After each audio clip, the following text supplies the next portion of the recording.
You're listening to the CyberWire Network, powered by N2K.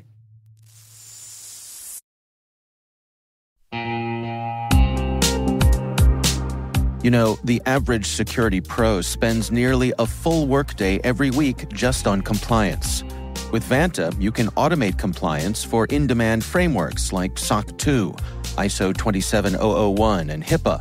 Even more, Vanta's market-leading trust management platform enables you to unify security program management with a built-in risk register and reporting, and streamline security reviews with AI-powered security questionnaires. Over 7,000 fast-growing companies like Atlassian, Flow Health, and Quora use Vanta to manage risk and prove security in real time. Watch Vanta's on-demand demo at vanta.com/cyber to learn more. That's vanta.com/cyber.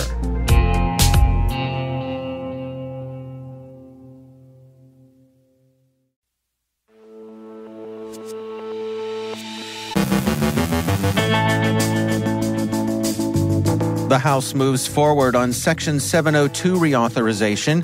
Ukraine suspends a top cybersecurity official. A Wisconsin health co-op suffers a data breach. Sophos uncovers a malicious backdoor. Fortinet issues patches for critical and high-severity vulnerabilities.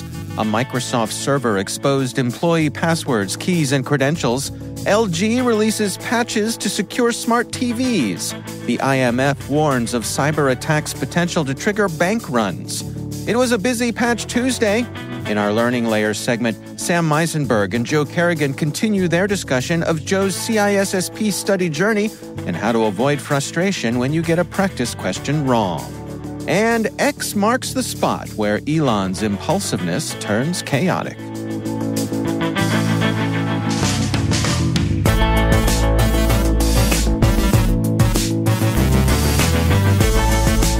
It's Wednesday, April 10th, 2024. I'm Dave Bittner, and this is your CyberWire Intel Briefing.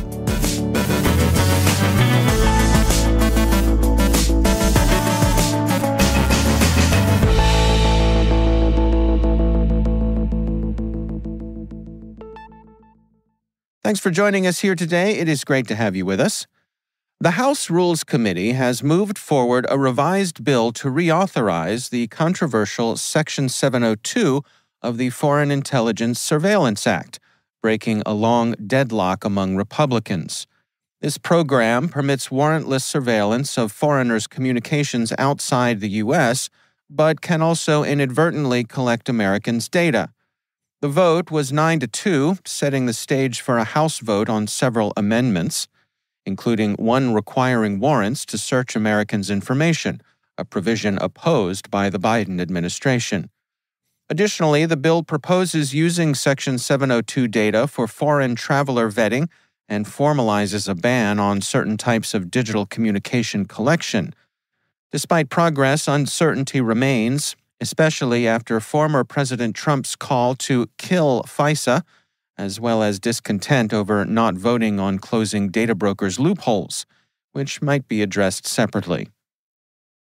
The head of Ukraine's security service cybersecurity department, Ilya Vituik, has been suspended and reassigned to combat duty following an investigative report by a Ukrainian news organization. The report questioned the affordability of a property owned by Vituik's family, suggesting his official salary wouldn't cover the cost. Following the story, there were allegations of retaliatory actions against the journalist responsible, with claims of military draft enforcement being used as punishment. The SBU is investigating these allegations but has not commented on Vituik's case. Vituik is generally well respected for his insights into cybersecurity. This incident follows the dismissal of other Ukrainian cybersecurity officials for suspected financial misconduct.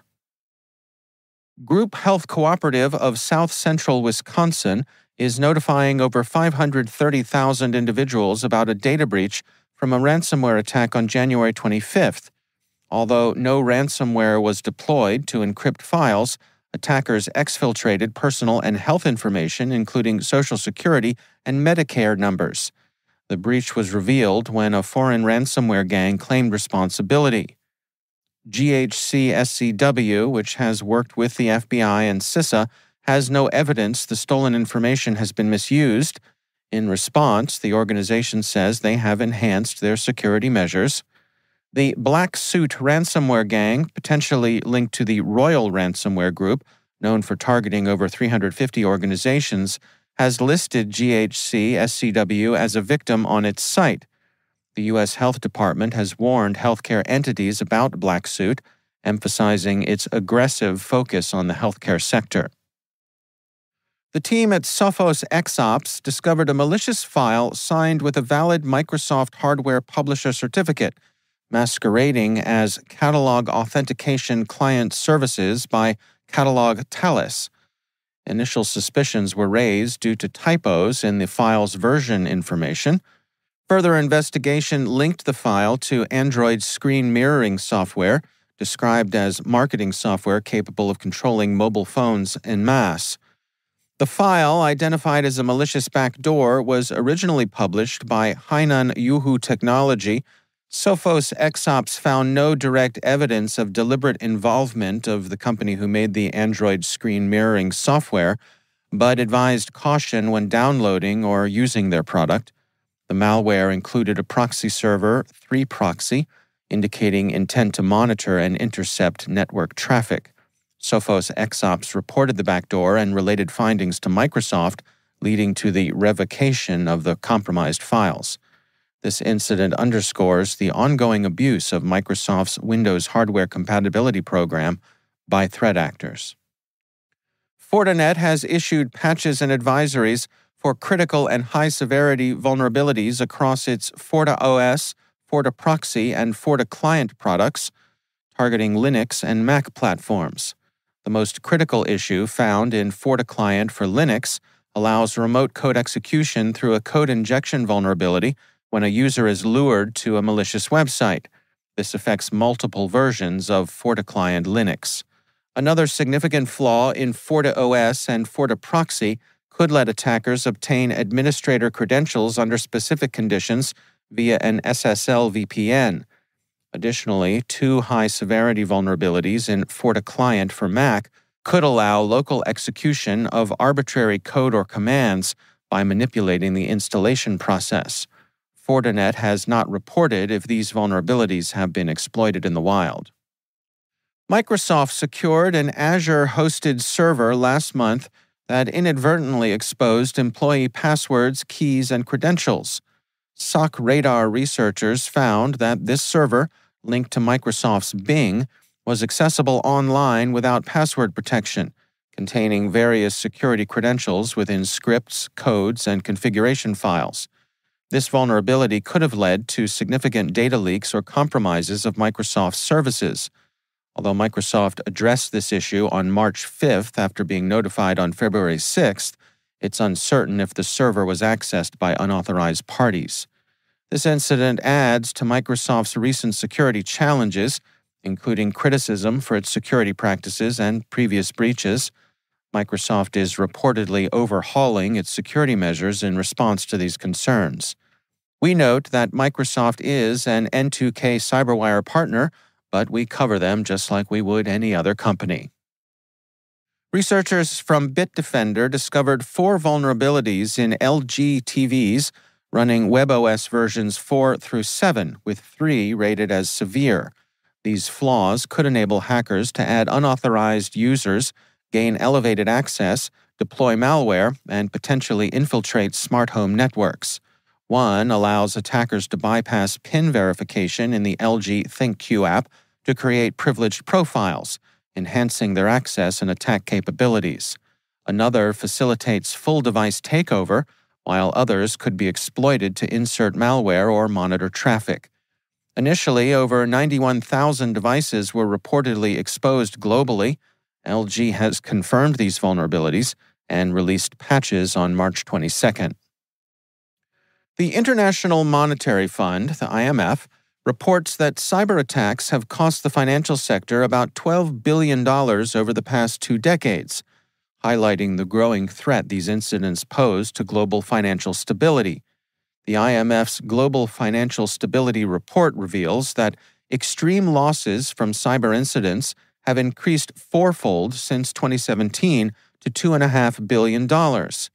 Financial institutions, particularly banks, are highly vulnerable due to the vast amounts of sensitive data and transactions they process. The sector has experienced over 20,000 cyber attacks, leading to significant economic and reputational damage.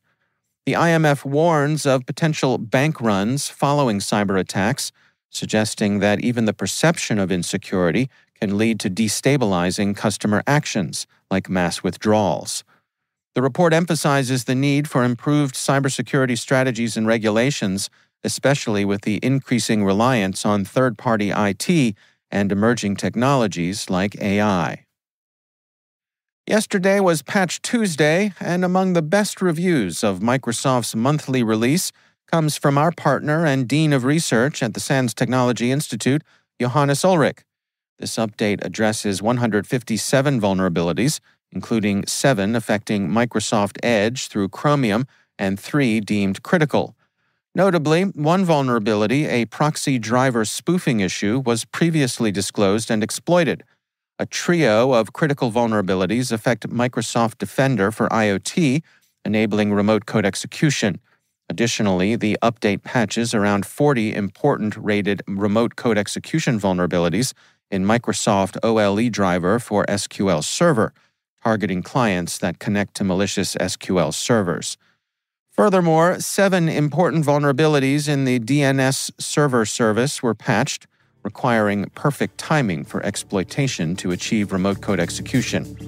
We'll have a link to Johannes Ulrich's rundown in our show notes.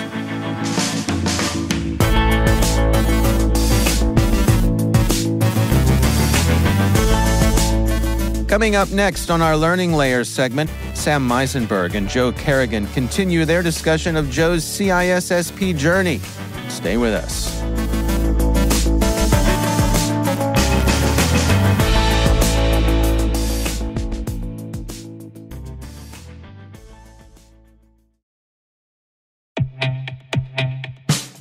In the complex world of enterprise identity, securing legacy web apps at scale can be daunting. Strata Identity makes it simple.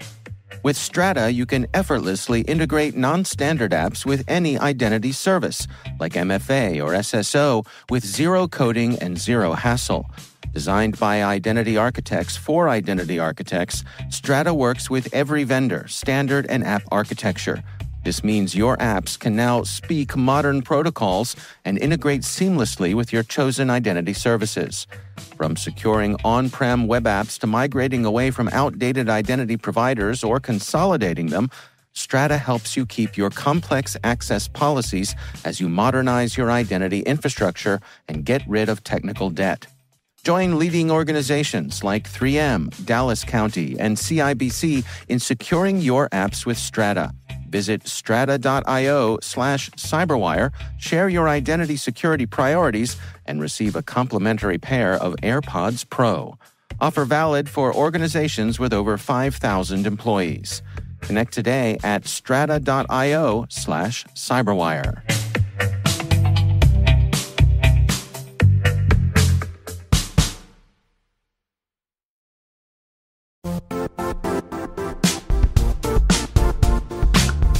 And now, a word from our sponsor, Zscaler, the leader in cloud security.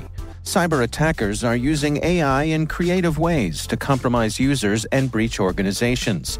In a security landscape where you must fight AI with AI, the best AI protection comes from having the best data. Zscaler has extended its zero-trust architecture with powerful AI engines that are trained and tuned by 500 trillion daily signals.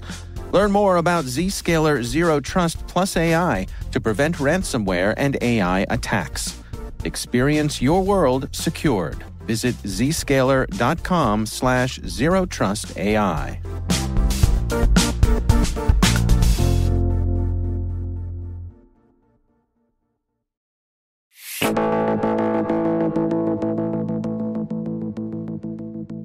On our latest Learning Layers segment, hosts Sam Meisenberg and Joe Carrigan continue their discussion of Joe's CISSP study journey and how to avoid frustration when you get a practice question wrong.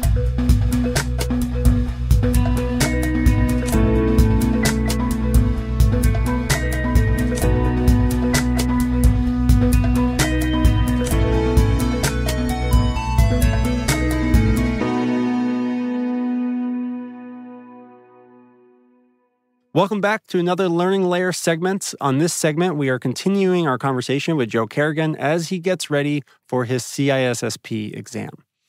So, Joe, Here we are. You, in the last time that we talked, you actually did some studying. Enough talking. Yeah. You actually used the system. Nice. You used the system. Learning management system. So, or all the cool kids call it the LMS. LMS, right. So, as if there's not enough acronyms, in CISSP. That's what we need, more TLAs. Yeah, exactly. So, how did it go? What did you do? How are you feeling after having a domain under your belt? Pretty good. Okay. Pretty good. So, I started with domain 1. Because I wanted to do them in order. Now, in the diagnostic, I said I got a 70 on the test. So I actually didn't do the reading. Okay. Because it's a lot of pages of reading for the first domain. I just started with the short videos. And in the short videos, while watching the short videos, on one side, I would have them on one monitor, and off to the side, I would have another monitor with a Google Doc. Nice. I have in my Google Drive, I have a folder that's just CISSP notes. And I created a document called Domain 1, Security and Risk Management. And I just started taking notes in that document. So I would have a big header that was talking about that specific topic, and then have regular sized headers underneath for each video. And then I would bold important points inside of the text as I'm taking the notes. So for those of you who are sort of listening and following along at home, I think the big takeaway that Joe's doing well is sort of engaging with the material as you're watching it. So you don't want to watch this video library like you're watching Netflix, or you don't want to read the textbook like you're reading a Harry Potter novel. No, I don't think that's a good idea. Right. Or else it's just going to pass over you. It's like osmosis, in and out. You have to actively engage with the material. Right. So, Joe, after you did the material, you sat through it, you took notes, you digested it, reworded it. Did you re-quiz or retest yourself on that material? And if so, how'd you do? I did. I watched the big lecture. Okay. I set some time aside from that. I printed out the notes that come along with it. The lesson book? The lesson book, yes. That's what it's called. Look, there's no official word for it. Whatever works for you. I know what you're talking about, though. And I took some notes on that. Okay. And then after finishing that, I took the quiz, or the end of the unit quiz, and I got an 85%. Great. That's which good. is an improvement from 70%. Sure. Which I would consider to be acceptable. I would consider 85 to be good enough to consider the material learned. Sure. Or at least learned enough at the end of the classes or the lectures. And that's the key I want to hone in on, because I think the timing matters, right? So you obviously sounds like you did the quiz in short order after going through material. The material is fresh in your brain. Right. I did wait a little bit. I waited probably 6 hours between the two. Great. It was on a Saturday. Yeah, there you go. So I think that makes sense. It's a good score. It means you were able to follow all the material and retain some of it. But the key is to kind of keep spacing that time out when you take the quiz. So maybe day 1, it's 6 hours. But then you can use the Q bank, and in 48 hours, you take another quiz on domain 1 to see if you can retain that information. And then as you're studying domain 4, you also want to go back to domain 1 and take another quiz. Just again, make sure that information is staying fresh, and you can actually move it to your long-term memory. So it's kind of like a continuous process. Well, I'll be doing that, yes. Because testing is also almost is a pretty good learning experience as well, with immediate feedback, and you can go back and see where your weaknesses are, and immediately you can learn the material that you missed. Right Absolutely. away. Absolutely. And I think that's also a really good perspective to have on it. You were saying that I think you're a good test taker because you have that perspective. You have to have that same perspective in studying too, in the sense where you just said, think of it as a interesting data point about yourself. Mm-hmm. A wrong question is not a bad thing. A wrong question is learning about yourself and an opportunity to learn the material. Right. So get excited, try to get motivated, try to reframe it like, oh, I'm not frustrated I got it wrong. This is an opportunity for me to learn that I got it wrong and learn how to get it right the next time. So Joe, sounds like you have a pretty good path forward. Right. Get ready, buckle up, because domain 2 is a little bit weaker from your diagnostic assessment. That's correct. I didn't do as well on the diagnostic with domain 2. Which is surprising to me. I thought I would have done a lot better with assets, but I didn't. Yeah, it's one of those things, right? Because sometimes your real world experience doesn't always translate to the test world. Right. So next time we talk, we will keep going with your journey. We'll talk a little bit more about domain 2, or at least conceptually how to wrestle with a domain that's a little bit harder to grasp. Excellent.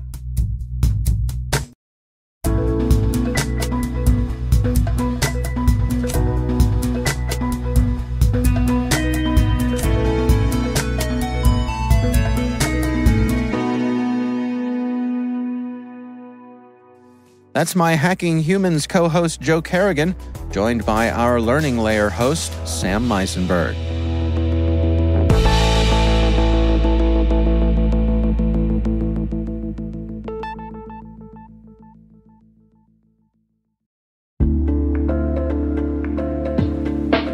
Hey everybody, I want to take a few minutes here and talk about our sponsor, Splunk. You know, you need to keep operations humming around the clock, but potential disruptions are everywhere. Splunk helps you predict problems and find and fix issues fast, so you can reduce risk and ditch downtime.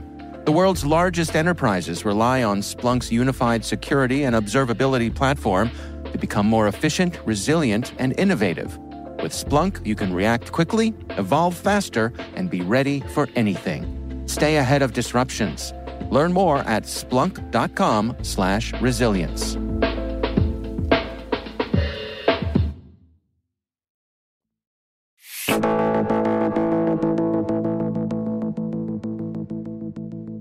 And finally, Elon Musk, in what we can only speculate was a characteristic spur-of-the-moment decision, renamed Twitter to X last summer. Despite this, the world, including official pages on the platform itself, stubbornly clings to Twitter as its name. We refer to it as X-Twitter, trying to straddle clarity and practicality. Attempting a forceful push towards the new branding, X's iOS app started covertly changing mentions of twitter.com to x.com in user posts, without user consent. This hasty move spiraled into a debacle. Imagine for a moment someone owns netflitwitter.com. Under Musk's erratic change, posting this on X morphs it into netflix.com, a golden ticket for phishing scams. Realizing the potential havoc, vigilant users quickly snagged such domains to avert disaster, one even setting up a warning page on netflitwitter.com. X-Twitter scrambled to patch this mess, but the fix was partial, leaving many references still forcibly changed from twitter.com to x.com. This not only oversteps by modifying user content without permission, but also underlines a risky underestimation of the change's implications, demonstrating yet another instance of Musk's impulsive decision-making wreaking unnecessary confusion. The irony? X.com still redirects to Twitter.com, a fitting emblem of this chaotic rebranding effort.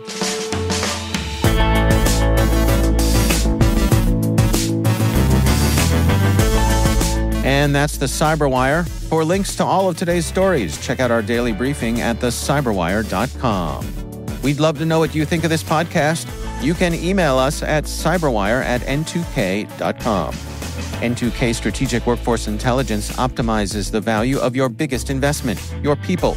We make you smarter about your team while making your team smarter. Learn more at n2k.com. This episode was produced by Liz Stokes. Our mixer is Trey Hester, with original music by Elliot Peltzman. Our executive producers are Jennifer Iben and Brandon Karp. Our executive editor is Peter Kilpie, and I'm Dave Bittner. Thanks for listening. We'll see you back here tomorrow.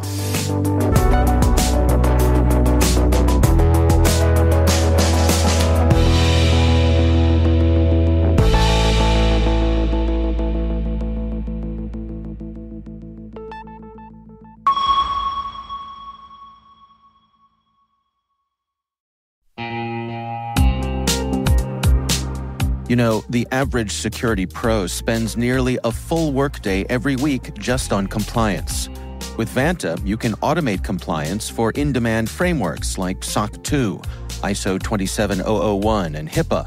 Even more, Vanta's market-leading trust management platform enables you to unify security program management with a built-in risk register and reporting, and streamline security reviews with AI-powered security questionnaires.